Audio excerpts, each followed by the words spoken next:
वर्णन हमारे शब्दों में करना बहुत कम है। उनकी जीवन में न सिर्फ हमारी बल्कि आने वाली पीढ़ियों में भी पीढ़ियों के लिए भी प्रेरणादायी स्रोत है। अंग्रेजों के नमक कानून का विरोध करने के लिए गांधी जी ने दांडी यात्रा की शुरुआत की। उनके इस आंदोलन में अमीर, गरीब, औरतों, बुजुर्गों जैसे समाज के हर तबके ने हिस्सा लिया, जिसने इस बात को साबित किया कि महात्मा गांधी जी ने समाज के हर तबके में सर्वमान्य नेता थे। इन्हीं विरोधियों के चलते विवश होकर अंग्रेजों को नमक कानून को वापस लेना पड़ा।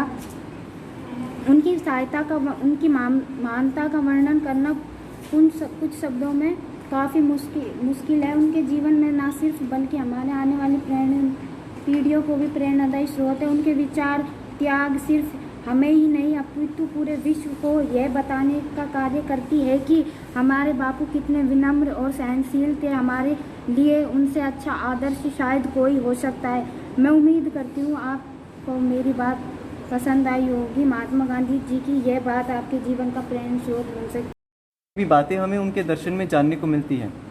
गांधी जी जब साउथ अफ्रीका में थे तो उन्होंने टॉल्स्टॉय आश्रम वहाँ पे स्थापित किया। उन्होंने नाम ही उस आश्रम का टॉल्स्टॉय आश्रम रखा था। हम सब जानते हैं गांधी जी का योगदान हमारी आज़ादी में कितना है। उन्होंने सविनय अवज्ञा आंदोलन चलाया और न जाने कितने सारे आंदोलन थे। एक बात उनसे जोड़ी जाती है, अहिंसा का उन्होंने सिद्धांत दिया। बेशक उन्होंने अहिंसा का सिद्धांत दिया, लेकिन यदि हम बहुत गहराई से उनके सिद्धांत को पढ़े तो एक बात समझ में आती है कि 8 अगस्त 1942 ग्वालियर टैंक मुंबई में उन्होंने अपना एक बहुत प्रसिद्ध भाषण दिया था और उसमें एक कथन कहा था, करो या मरो, डू और डाई। इसका लोगों ने अपने हिसाब से मतलब निकाला।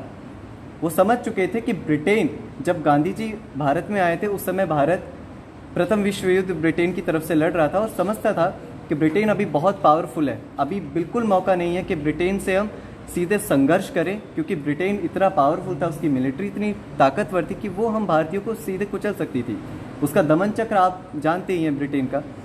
तो गांधी जी ने वेट किया कि कब ब्रिटिश सरकार कमज़ोर होगी और 1942 में यह मौका आया। 1942 में जब ब्रिटेन अमेरिका के कर्ज के तले जब दब गया था, तब गांधी जी को पता था कि अब ब्रिटेन से सीधे लड़ाई करने का मौका आ गया है। उन्होंने कहा, करो या मरो, डू और डाई। ब्रिटिश ऑफिशियल्स आ गए उनके पास, कहा, बापू आप अहिंसा की बातें करते हैं तो प्लीज़ आप अपने अनुयायियों को रोकें। वो किस तरह से यहाँ तोड़फाड़ मचा रहे हैं, किस तरह से हिंसा पे उतारू हैं। तो गांधी जी ने उस ब्रिटिश ऑफिशियल से कहा था कि मैं आपको अपनी अहिंसा का तो वचन दे सकता हूँ, लेकिन दूसरों की अहिंसा का वचन मैं कैसे दे सकता हूँ। यहाँ हमें समझना चाहिए कि गांधी का दर्शन है कि आप मौका देखिए। यदि आपको स्वतंत्रता चाहिए तो आप मौका समझिए। हमेशा अहिंसा को बढ़ावा देके आप जो ज़रूरी हिंसा है उसको आप भूल रहे हैं। गांधी ने हिंसा कहा कि यदि कोई मनुष्य दर्द में है तो उसको जीवन से मुक्त कर देना, वो हिंसा जायज़ है। जब भारत हमारा देश तब चुका था ब्रिटिश की गुलामी से, तब गांधी जी ने कहा कि ठीक है, अब हम सीधे पार की लड़ाई लड़ेंगे, या तो अब मरेंगे या फिर हम देश को आज़ाद करके रहेंगे। लेकिन आज बड़ी सोचने की बात है कि हम गांधी के दर्शन को कहाँ फॉलो कर रहे हैं। हालांकि गांधी के दर्शन को फॉलो करके बहुत सी सरकारों ने अपना राजनीतिक स्वार्थ पूरा किया है। आज हम जिसकी बात करते हैं, आत्मनिर्भर बनिए, ये गांधी का ही दर्शन है। गांधी जी ने कहा था कि विदेशी कपड़ों की होली जलाओ, विदेशी कपड़ों का बहिष्कार करो, विदेशी सामानों का बहिष्कार करो, खुद उसको प्रोड्यूस करो। ये आत्मनिर्भर ही तो है। और हमारी सरकारें आज आत्मनिर्भर को ही बढ़ावा दे रही हैं। और ज़रूरी है इसके लिए कि हम सभी जितने स्टूडेंट्स हैं वो आगे आएँ और इन चीज़ों में बढ़ चढ़ कर पार्टिसिपेट करें। नहीं सिर्फ आत्मनिर्भर भारत के लिए, बल्कि एक सशक्त भारत के लिए। और सशक्त भारत तभी हो सकता है जब सशक्त मनुष्य होगा, और सशक्त मनुष्य तभी होगा जब उसके समाज सशक्त होगा। आज हम देखते हैं कि हमारे समाज में इतनी सारी कुरीतियां हैं जो गांधी दर्शन के बिल्कुल विरुद्ध हैं। गांधी जी महिलाओं को आगे बढ़ाना चाहते थे। उनके आंदोलनों में महिलाओं ने भी बहुत बढ़कर भूमिका ली थी। महिलाएं जाके बैठ जाती थी शराबों की दुकानें के सामने, और जब तक वो शराब की दुकानें बंद नहीं होती थी, महिलाएं वहाँ से नहीं उठती थी, और उनको पूर्ण समर्थन था गांधी जी का। लेकिन आज हमारे देश में महिलाओं की जो स्थिति है वो हमेशा गिरती जा रही है। आप सोचें, आज भी आप अखबार का कोई भी पेज उठा के देखेंगे, वहाँ कोई ना कोई महिला के साथ कुकृत्य की कोई ना कोई खबर आपको ज़रूर मिल जाएगी। बीते 3 दिनों से अलवर में ही महिलाओं के साथ बहुत कुकृत्य वाली खबरें आज आप देख रहे होंगे अलवर में। ये क्या है? ये सामाजिक पतन है आपका, आपका नैतिक पतन है। गांधी जी धर्म पर जोर नहीं देते, वो नैतिकता पर जोर देते थे। हमारा हिंदू धर्म भी यही कहता है, हमारा जो सनातन धर्म है या कोई सा भी धर्म है वो यही कहता है। हिंदू धर्म की फिलॉसफी है धार्यते इति धर्मा, जो धारण करने योग्य है वही धर्म है, ना कि किसी देवी देवता की पूजा पाठ करना। जो आप धारण कर सकते हो, धारण क्या कर सकते हैं? नैतिकता। आप बड़ों का सम्मान करें, आप महिलाओं का सम्मान करें, एक दूसरे का सम्मान करें, क्योंकि आप सभी मनुष्य हैं, आप जानवर नहीं हैं।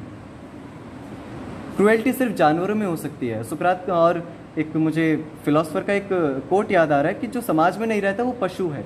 माफ़ कीजिएगा, मैं उनका नाम रिकॉल नहीं कर पा रहा हूँ। जहाँ तक है सुकरात का ये कथन है। तो गांधी के दर्शन को समझने के लिए उनको पढ़ना ज़रूरी है, और जब तक आप उन्हें पढ़ेंगे नहीं तब तक आप उन्हें नहीं जान सकते।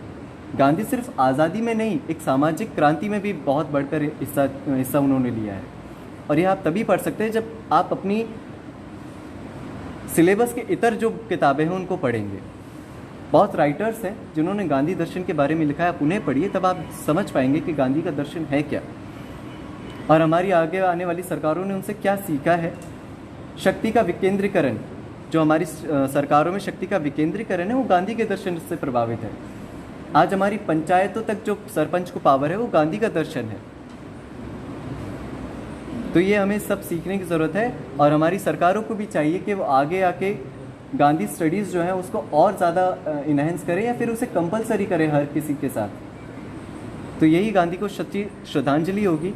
और इन्हीं शब्दों के साथ मैं अपनी वाणी को विराम देता हूँ। नमस्कार।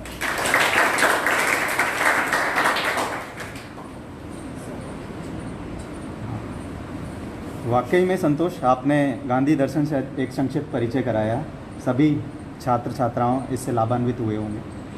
गांधी दर्शन के इसी कार्यक्रम में मैं डॉक्टर मयंक जी को बुलाना चाहूँगा कि वो 2 शब्द साझा करके छात्र और छात्राओं को लाभान्वित करें।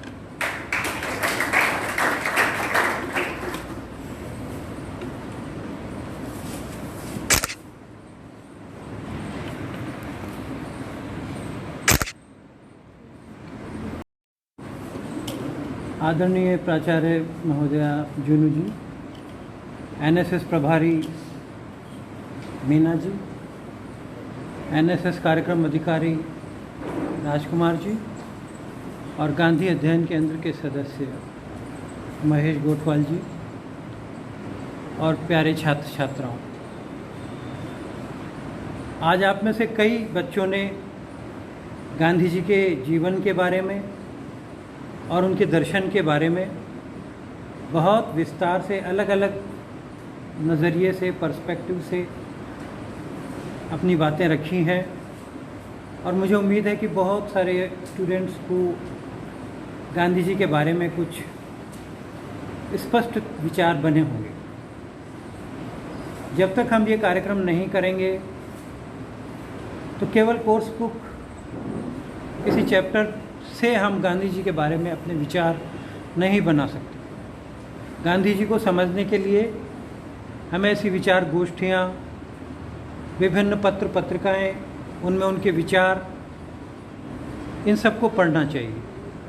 किसी भी इंसान को समझने के लिए कई पर्सपेक्टिव से, कई एंगल्स से उनको देखना चाहिए, समझना चाहिए, जानना चाहिए, और तभी हम एक पूरे मानव को समझने की कोशिश कर सकते हैं। पूरे मानव को समझा जाना बहुत आसान नहीं है। यहाँ तक कि मैं यहाँ भी किसी स्टूडेंट को इतनी आसानी से नहीं समझ सकता जब तक कि मैं उसके बिल्कुल करीब रहूँ तो भी नहीं समझ सकता, उसके पेरेंट्स, उसके भाई भी नहीं समझ सकते। एनीवे, गांधी जी का जो दर्शन है वो, गांधी जी ने कोई किताब नहीं लिखी कि उसमें उन्होंने सारा दर्शन लिख दिया। कोई सिद्धांत, कोई आर्टिकल ऐसा नहीं लिखा कि उसमें उनकी सारी फिलोसफी समाहित हो जाए। और फिर भी मज़े की बात यह है कि सबसे ज़्यादा गांधी पर आज लिखा जा रहा है। पिछले 60, 70, 80 सालों से गांधी जी पर लिखा जा रहा है, और दुनिया भर के विश्वविद्यालयों में, यूनिवर्सिटीज़ में गांधी जी पर चैप्टर्स हैं, उन पर अध्ययन केंद्र बने हुए हैं। इतना ज़्यादा लिखा और पढ़ा जा रहा है उस चीज़ पर जिस पे गांधी जी ने कुछ लिखा ही नहीं। लेकिन जितने भी महान लोग होते हैं जिनका एक दर्शन होता है, जिनकी एक फिलॉसफी होती है, वो उनके जीवन का दर्शन होता है। गांधी जी के दर्शन को समझने के लिए गांधी जी को जीवन को समझना हमें पड़ेगा, हमें समझना चाहिए कि वो कैसे रहते थे। उससे आपको सारा क्लियर हो जाएगा काफ़ी कुछ, उनका पहनावा, उनका रहन सहन। अब उसमें किताबें लिखने की ज़रूरत नहीं है। हम में से कोई किताबें लिखता रहे कि हमें सादगी से रहना चाहिए और हम नहीं रहें, तो वो हास्यास्पद बात होगी, वो कोई फ़िलोसफी नहीं होगी। वो कागज़ ख़राब करना, वो स्याही ख़राब करना, वो वक्त बर्बाद करना है, खुद का भी और पढ़ने वालों का भी। अच्छी बात ये हो कि हम उस तरह रहें जैसा हम चाहते हैं, तो दुनिया अपने आप फॉलो करेगी। अगर आपकी फ़िलोसफी, आपके जीवन में ऊंचाई है, महानता है, कोई प्रेरणादायक बात है, तो दुनिया फॉलो करेगी। तो गांधी जी के जीवन में प्रेरणादायक बातें थी, उनके पहनावे, उनके रहन सहन जो इतना सामान्य था कि हमारे यहाँ जो आजकल किसान और बिल्कुल जो ज़मीन से जुड़े हुए लोग होते हैं, बिल्कुल वैसे ही गांधी जी रहते थे और वायसराय से मिलने जाते थे और ब्रिटेन के महारानी से मिलने गए, महाराजा से मिलने गए, अलग अलग राष्ट्राध्यक्षों से, बड़े बड़े नोबेल प्राइज़ विनर लेखकों से वो मिलते रहते थे और बिल्कुल सादगी से रहते थे। तो वो उनका दर्शन था और उन्हीं के जीवन से लेखकों ने, विद्वानों ने, बुद्धिजीवियों ने किताबें लिखी हैं और उन्हीं किताबों ने दुनिया को प्रेरित किया है। एक बार हमारे यहाँ कोई प्रधानमंत्री अमेरिका गए थे, बिल क्लिंटन उस टाइम वहाँ पर प्रेसिडेंट थे, तो उनकी बेटी को बताने लगे कि महात्मा गांधी हमारे यहाँ हमारे राष्ट्रपिता हैं, उन्होंने ये किताबें लिखी है। तो उसने कहा कि मैंने ये सारी किताबें पढ़ रखी हैं पहले से। तो पूरी दुनिया में जो पढ़े लिखे लोग हैं गांधी को ज़रूर पढ़ते हैं और उससे फिर दुनिया के बारे में अपने विचार बनाते हैं। तो हमें भी चाहिए, गांधी जी की कोई बड़ी गहरी फिलॉसफी नहीं है कि समझ में नहीं आए, बहुत सिंपल है, जो हर कोई जीता है। हमारे बाप दादा जैसे जीते थे, जैसा उनका पहनावा था, वही गांधी की फिलॉसफी है और बहुत सादगीपूर्ण। वो हिंसा में विश्वास नहीं करते थे, वो संहार में, वो नरसंहार में, इन चीज़ों में विश्वास नहीं करते थे। और दुनिया को कभी कभी लगता था कि ऐसे कैसे संभव है, बिना खून खराबे के आज़ादी मिलना, ये तो संभव ही नहीं है। और ऐसी ताकत से जिसने दुनिया को अपना गुलाम बना रखा है, लेकिन वो उन्होंने करके दिखाया, बहुत आसानी से करके दिखाया। और उनके दुश्मन उनका सम्मान करते थे बहुत ज़्यादा, मतलब जहाँ कोर्ट में भी जाते थे तो जज खड़े हो जाते थे सम्मान में, जबकि प्रोटोकॉल है कि ऐसा नहीं करना चाहिए। तो दुश्मन भी आपका सम्मान करे, वो उनके जीवन से हम सीखें। उनकी कोई किताबें हमें उनकी ज़रूरत नहीं है, उनका जीवन हमें दिखाई देता है, जिसको हम पढ़ते हैं, देखते हैं फिल्मों में, बस उतना ही हमारे लिए काफ़ी है। बहुत गूढ़ फिलोसफी की ज़रूरत नहीं है। और उनका जीवन कोई रहस्यमय जीवन भी नहीं था, बहुत क्लिष्ट, कठिन, गूढ़ जीवन नहीं था, बहुत सादगीपूर्ण था, जिसको बहुत आसान है उस जीवन को अपनाना। तो आज के कार्यक्रम को आप सभी ने इसका लुत्फ़ उठाया, आनंद उठाया और आपका ज्ञान भी बढ़ा, मुझे उम्मीद है। और मुझे उम्मीद है कि आप आगे होकर कहेंगे कि अगले कुछ महीनों में, सप्ताहों में हम गांधी पर अलग अलग प्रोग्राम्स करें। जैसे पोस्टर मेकिंग है, प्रश्नोत्तरीय भी हमारे प्रोग्राम आएगा, और दो प्रोग्राम्स तो 6 और 8 को हैं ही। उसके अलावा हमारा वर्ष भर प्रोग्राम्स चलते हैं। हमारे यहाँ गांधी अध्ययन केंद्र है, वो भी प्रोग्राम कराते हैं, वेबिनार्स वगैरह। तो अगर आप घर बैठे भी कुछ बोलना चाहें तो वेबिनार्स ज्वाइन कीजिए और गांधी जी पर अपने विचार पहले पढ़ के, समझ के, फिर अपने विचार बना के आप शेयर कीजिए। वेबिनार में ज्वाइन कीजिए और आपको इससे काफ़ी फ़ायदा होगा। दूसरे कॉलेजेस में भी अध्ययन केंद्र बने हुए हैं, हमारा बहुत एक्टिव गांधी अध्ययन केंद्र है। तो आप हमसे मिल कर के और अपने कोई सुझाव भी दे सकते हैं जब भी आप चाहें। ठीक है, धन्यवाद। गांधी और भीमराव अम्बेडकर जी सब हमारे अंदर है। अब हमारे खुद की एक इच्छा होनी चाहिए कि हम उसमें से क्या बनना चाहते हैं, यानी साधारण से असाधारण बनने की ही कोशिश गांधी। कोई हम लोग विशेष सुरखाब के पर लेके पैदा नहीं होते हैं, लेकिन कोई ना कोई कदम, कोई चुनौती ऐसी उठा लेते हैं, कर लेते हैं और विलक्षण अपनी प्रतिभा दिखाते हैं। आज आप लोग यहाँ आए, आप लोगों ने अपने अपने विचार यहाँ रखे। आपको इंतज़ार होगा कि कौन सा प्रतिभागी प्रथम और द्वितीय आया है, तो मैं उसके बीच में ज़्यादा देर खड़ी नहीं रहूँगी। आप लीजिए अपने परिणाम जानिए। धन्यवाद। अब मैं कार्यक्रम के अंतिम पड़ाव में पहुंच चुका हूं और रिज़ल्ट का आपका बेसब्री से इंतज़ार हो रहा होगा। इसी बीच हमारे वरिष्ठ साथी डॉक्टर महेश कोटवाल जी को मैं आमंत्रित करूंगा कि वो रिज़ल्ट का डिक्लेरेशन करें और धन्यवाद ज्ञापित करें।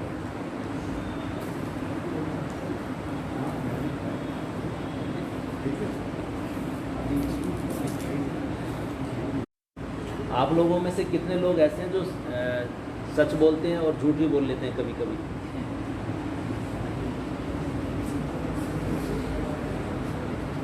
और कितने लोग ऐसे जो केवल सच बोलते हैं?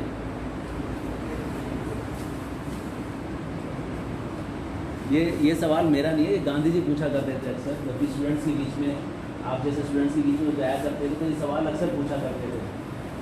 और उसके बाद उनका ये होता था कि जो सच के साथ झूठ भी बोल लेते हैं उनका रास्ता तो बहुत सरल है, लेकिन जो केवल सच बोलते हैं उनका रास्ता बहुत ही ज़्यादा कठिन है। और वो कहते थे कि मैं जो दूसरे रास्ते पे जो लोग चलते हैं, जो केवल सच बोलते हैं, उनके साथ हूँ। तो आप भी अगर आप, इसलिए गांधी जी को के रास्ते पे चलना आसान नहीं है, कठिन है।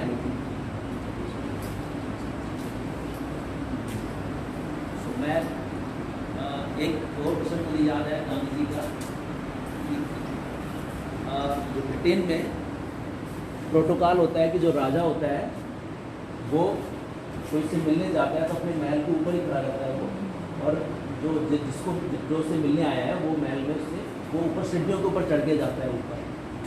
जब वो हमारे गांधी जी जब वहाँ गए तो जब वो अपनी गाड़ी से, वो जो गाड़ी से जो नीचे उतरे तो एक धोती और एक ऊपर कपड़ा लपेट के, और जब वो गाड़ी से जब उतरते ही उनकी गांधी जी का ऐसा आभा मंडल था, या उनकी जो व्यक्तित्व था उनका ऐसा चमत्कार था कि जो ब्रिटेन के जो राजा थे, जो किंग थे, वो नीचे उतर कर आए, आधी सीढ़ी तक वो नीचे उतर कर अपने आप ही आ गए। वो उन्होंने प्रोटोकॉल को तोड़ दिया। ये उनके गांधी जी के व्यक्तित्व का बड़ा प्रभाव था। मैंने किताब में कहीं पढ़ा था, जब गांधी जी की हत्या हो गई, हत्या हो जाने के बाद सरोजनी नायडू के शायद ये विचार थे कि गांधी जी की हत्या तो हो गई है, लेकिन हत्या वो नहीं चाहते थे कि गांधी जी की जो मौत हो वो और किसी तरीके से हो, किसी बीमारी से हो या किसी तरीके से हो। जो एक शख्सियत, जो मजबूत शख्सियत थी, जो एक ऐसी शख्सियत थी जिसने ऐसे साम्राज्य को हिला दिया था जिसमें कभी सूरज छिपता नहीं था। पूरे जिस समय हमारा देश अंग्रेजों के अधीन था, उस समय जो ब्रिटिश शासन था वो पूरे विश्व में इतने ज़्यादा भूभाग पे था कि उसमें कभी सूर्य अस्त होता ही नहीं था, हमेशा सूर्योदय रहता था। तो ऐसे साम्राज्य को झुका दिया गांधी जी ने अपने अहिंसा की ताकत के द्वारा। तो ऐसे मजबूत व्यक्तित्व की मौत, उन्होंने कहा था कि बहादुरी से वो उनकी जो डेथ हुई है तो उसको सलाम उन्होंने कहा था। रिजल्ट बोलने से पहले मैं एक बात और कहना चाहता हूँ कि हमारे यहाँ प्रतिभागी तो शायद 10 या 11 थे, लेकिन उससे ज़्यादा संख्या में श्रोता हैं। तो मैं एक बार चाहता हूँ कि आप श्रोताओं के लिए भी तालियां बजाएं। जो प्रतियोगिताओं में जिन्होंने भाग लिया है उनको सुनने वाले हैं और वो आए यहाँ पर, उनको सुना, इसलिए आप भी तारीफ के काबिल हैं। और अगली बार जब भी प्रतियोगिता होगी, अगली प्रतियोगिता शायद प्रश्नोत्तरी प्रतियोगिता है 6 को, हाँ 6 को, 8 तारीख को, जो तो उसमें भी आप लोग बढ़ चढ़ कर भाग लें। और उसके लिए गांधी जी की जो जनरल नॉलेज है उसके बारे में, गांधी जी के आंदोलनों के बारे में, गांधी जी के जीवन के बारे में, गांधी जी के लेखनी के बारे में, गांधी जी की फेमस किताब हो रहा है हिंद स्वराज, जो उन्होंने जहाज़ के ऊपर यात्रा करते समय उन्होंने लिखी थी प्रश्नोत्तरी शैली में। वो बड़ी अच्छी किताब है। उसमें गांधी जी के पूरे विचार कि भारत को कैसा होना चाहिए, भारत के नागरिकों को कैसा होना चाहिए, भारत के मंत्रियों को कैसा होना चाहिए, भारत के शिक्षकों को कैसा होना चाहिए, इसके बारे में भारत की शिक्षा कैसी होनी चाहिए, भारत के किसान कैसे होने चाहिए, इसके बारे में उनके पूरे विचार स्पष्ट रूप से उस किताब में लिखे हुए हैं। उन्होंने अपने विचार उसमें व्यक्त किए हैं, तो उस किताब को भी आपको अवश्य पढ़ना चाहिए, हिंद स्वराज को भी। आज की इस प्रतियोगिता में हमारे बीच में जो तृतीय स्थान प्राप्त किया है वो प्राप्त किया निशा ने। खड़े खड़े हो जाओ। निशा के लिए ताली। और जो दूसरा स्थान प्राप्त किया है वो सलोनी ने। और प्रथम स्थान प्राप्त किया है संतोष ने। आपको बहुत बहुत शुभकामनाएं, आप लोगों को बधाई।